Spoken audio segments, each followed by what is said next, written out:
Verse po lamang ating i-share ngayong umaga, walang iba kundi doon sa Proverbs 11:25. Ang sinasabi roon mga kapatid, a generous person will prosper. Whoever refreshes others will be refreshed. Amen. Hallelujah. Ang tanong ko ngayon sa inyo, ngayong umaga, generous ba tayo sa ating Panginoon? Amen. Nagbibigay ba tayo ng ating tithes and offering? Hallelujah.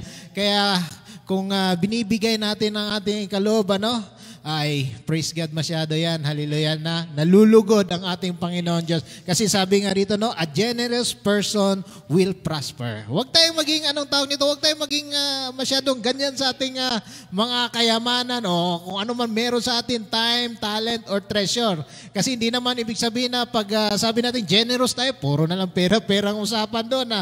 Pwede yung lakas mo kapatid. Meron tayong kitchen ministry dyan. Kung alam mo maghugas dyan, ay nako, pinagpala ka kasi kailangan natin hindi naman pwede nating iasa lang sa isang tao yung pagluluto, yung paglilinis, kung ano pa diyan. At kung syempre kung may pera ka, mas mabuti kasi makatulong sa pagbayad ng ating mga bills. Gaya ng sinasabi natin, hindi ang Holy Spirit ang nagpapailaw o nagpapaandar ng ating internet diyan. Hallelujah. Amen. At merong karugtong ito, whoever refreshes others will be refreshed. Amen. Kung merong mga kapatiran natin nangangailangan, tulong o ano ba yan, word of encouragement, let's refresh them. Let's be generous kasi wala namang bayad mga kapatid yung ating mga kawang gawa para sa bawat isa. Kasi sabi dito, Jesus even told the story of a poor woman. Di ba? Sino ba nakaalala yung poor woman? Yung nilaglag niya yung isang kusing. Diba? Yung pinaka last money niya nga. Amen? Meaning to say, mga kapatid, yung nagbigay ng kanyang pinakahuli, pinagpala daw. Amen? Because she gave everything she had. Makikita natin yan sa Mark chapter 12, verse 41 hanggang 44.